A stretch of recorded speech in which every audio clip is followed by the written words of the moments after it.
দর্শক, আমরা খুলনার জনসভায় আবারও যুক্ত হতে চাই। বিএনপির চেয়ারম্যান তারেক রহমান বক্তব্য রাখছেন। তিনি যেহেতু আগে আজানের জন্য একটু বিরতি নিয়েছিলেন, তিনি আবারও বক্তব্য শুরু করেছেন। আমরা শুনবো সরাসরি যুক্ত হয়ে। তার ভিত্তিতে, তার মেধার ভিত্তিতে তাকে বিবেচনা করা হবে। প্রিয় ভাই বোনেরা, সেজন্যই একটি বৈষম্যহীন একটি বাংলাদেশ গড়ে তুলতে চায়। কিন্তু এই বাংলাদেশকে যদি গড়ে তুলতে হয়, তাহলে অবশ্যই আমাদের সকলকে পরিশ্রম করতে হবে, আমাদের সকলকে ঐক্যবদ্ধ থাকতে হবে। প্রিয় ভাই বোনেরা, বহু আত্মত্যাগের বিনিময় আজকে যে আমাদের রাজনৈতিক অধিকার, যেই অধিকারের জন্য বিগত এক যুগেরও বেশি সময় ধরে বহু মানুষ গুম খুনের শিকার হয়েছে, বহু মানুষ অত্যাচার নির্যাতনের শিকার হয়েছে, সেই অধিকার বাস্তবায়িত হতে যাচ্ছে আগামী ইনশাল্লাহ 12 তারিখ।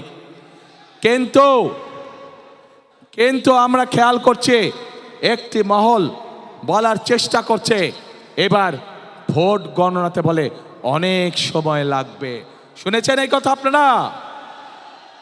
প্রিয় ভাই বোনেরা, ষড়যন্ত্র কিন্তু আবার শুরু করেছে। তাদের কথা বলেছি প্রথমে, যারা জনগণের সামনে সকাল বিকাল মিথ্যে কথা বলছে, যারা দেশের নারী সমাজকে হেয় প্রতিপন্ন করছে, এরাই আবার ষড়যন্ত্র শুরু করেছে বিভিন্নভাবে। কারণ তারা জানে তাদের এইসব কথাবার্তা, তাদের এইসব কাজকর্ম, এইসব ফাঁকি ঝুঁকে মানুষ ধরে ফেলেছে, এবং সেজন্যই তারা বিভিন্ন ছল ছাতুরির চেষ্টা করছে। প্রিয় ভাই বোনেরা, আজ তাই এই জনসভায় দাঁড়িয়ে আপনাদের সকলকে বলতে চাই, আপনাদেরকে আজ থেকে সতর্ক থাকতে হবে, সজাগ থাকতে হবে। যে অধিকার আপনি গত এক যুগ ধরে পাননি, আবার যাতে এই অধিকার কেউ কেড়ে নিয়ে যেতে না পারে, আপনাদের সকলকে সতর্ক থাকতে হবে। দল মত ধর্ম বর্ণ নির্বিশেষে আমাদের সকলকে সতর্ক এবং সজাগ থাকতে হবে। প্রিয় ভাই বোনেরা, আমরা যদি সকলে ঐক্যবদ্ধ থাকি, সকলে যদি আমরা একত্রিত হয়ে থাকি, তাহলে অবশ্যই আমরা আমাদের সেই কাঙ্ক্ষিত বাংলাদেশ গড়ে তুলতে সক্ষম হব।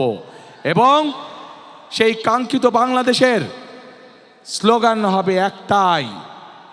জানেন কি সেই স্লোগান? করব কাজ, কি ভাই? করব কাজ, গর্ব দেশ, সবার আগে বাংলাদেশ।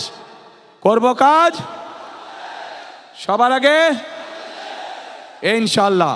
প্রিয় ভাই বোনেরা, আসুন আজ এই জনসভায় আমরা প্রতিজ্ঞাবদ্ধ হই যে আপনাদের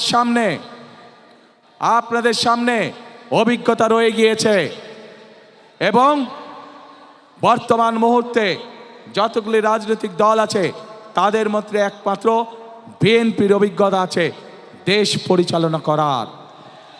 এবং যেহেতু বিএনপির অভিজ্ঞতা আছে দেশ পরিচালনা করার, একমাত্র বিএনপির পক্ষেই সম্ভব এই বাংলাদেশকে সঠিক পথে পরিচালিত করা।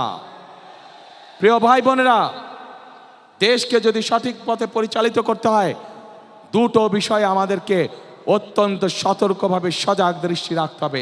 এক, দেশের আইন শৃঙ্খলা রক্ষা করা, যে কোনো পরিস্থিতিতে দেশের আইন শৃঙ্খলা রক্ষা করা, যেন মানুষ শান্তিতে রাজপথে চলতে পারে, যেন মানুষ শান্তিতে তার ব্যবসা বাণিজ্য করতে পারে, যেন মানুষ শান্তিতে রাতে ঘুম যেতে পারে তার নিজের ঘরে।